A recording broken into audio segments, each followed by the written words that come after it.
RTI Live News. Ask for right. Kodad పట్టణంలోని Huzur Nagar road లో ఉన్న పక్కపక్కన నిర్వహిస్తున్న దాబా యాజమానుల మధ్య అర్ధరాత్రి దాటాక ఘర్షణ చోటు చేసుకుంది. బీర్ సీసాలు కర్రలతో దాడి ఇరువురికి గాయాలయ్యాయి. ఒకరి పరిస్థితి విషమంగా ఉంది. దాబాలో మాస్టర్ కూతురు బర్త్డేకి పక్క దాబాలో వంట మాస్టర్ ని దావత్ కి పిలవడంతో మొదలైన ఘర్షణ వంట మాస్టర్ ని దాబాలో పని మాన్పించాలని చూస్తున్నారని ఇరు వర్గాల మధ్య ఘర్షణ చోటు చేసుకుంది. అరే నేను ట్రీట్మెంట్ చేసిన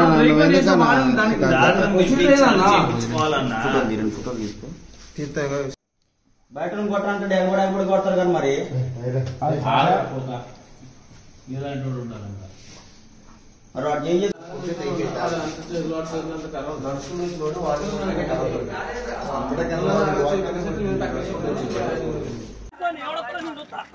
ఎవడు మేము చేస్తాం నేను చూస్తా అర్థమైందా అక్కడే రావాలా